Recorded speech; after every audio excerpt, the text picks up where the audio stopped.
Bonjour à tous, nous sommes au troisième et dernier jour de la visite du pape François en Turquie. Ce dimanche, il assistera à la divine liturgie byzantine en la fête de Saint-André au patriarcat de Constantinople avant de signer une déclaration conjointe avec le patriarche Bartholomé. Revenons un peu sur les différentes dimensions de ce voyage ici à Istanbul.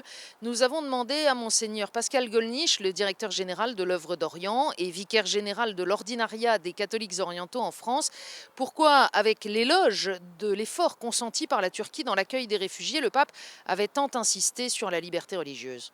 En effet, on relève des éléments qui sont troublants, comme par exemple la fermeture du séminaire du patriarcat œcuménique, comme le fait que l'Église catholique n'ait pas de personnalité juridique ici en Turquie. Voilà, je pense qu'il y a de fait des questions à poser. Le pape l'a fait avec beaucoup de délicatesse, comme à son habitude. Il n'y avait aucune agressivité, mais je crois qu'il y a quand même des paroles à entendre. La liberté religieuse est la base indispensable pour que il ne peut pas y avoir de dialogue sans liberté religieuse. Donc il y a un premier étage qui est la liberté religieuse, un deuxième étage qui est le dialogue, un troisième étage qui est la construction de la paix, et un quatrième étage qui est la communion.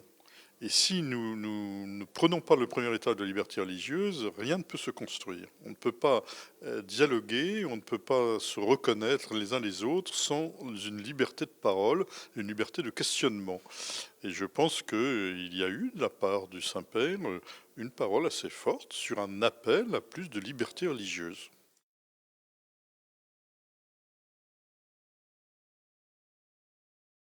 La Turquie est un grand pays sunnite.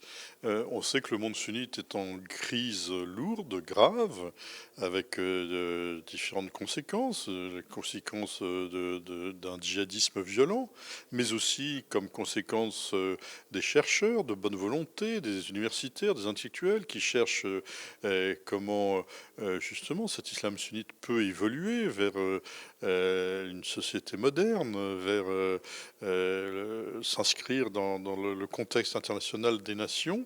Donc je pense qu'effectivement, la Turquie est un peu à un carrefour de chemins.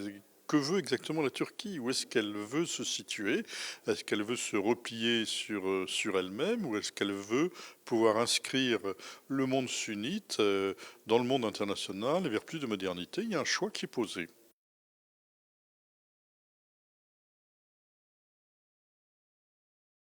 D'abord, ce dialogue est indispensable. Comment pourrions-nous appeler au dialogue interreligieux avec les musulmans si entre chrétiens nous sommes divisés? Et a fortiori, comment pouvons-nous aider au dialogue œcuménique si entre catholiques nous étions divisés? Donc je crois que cette unité, elle est essentielle. C'est le but premier et principal du voyage du Saint-Père. Et d'une certaine manière, il est bon qu'une rencontre avec le patriarcat œcuménique, telle qu'elle s'est passée à Jérusalem il y a quelques mois, telle que ses prédécesseurs l'ont fait depuis Paul VI, rentre dans une certaine familiarité au sens beau du terme, c'est-à-dire un esprit de famille. Voilà, une réunion de famille, c'est pas un événement exceptionnel, c'est un événement normal. Et je pense que cette normalité est en elle-même un événement que l'on puisse ne plus penser qu'un pape ne se rende pas auprès de son frère à Constantinople.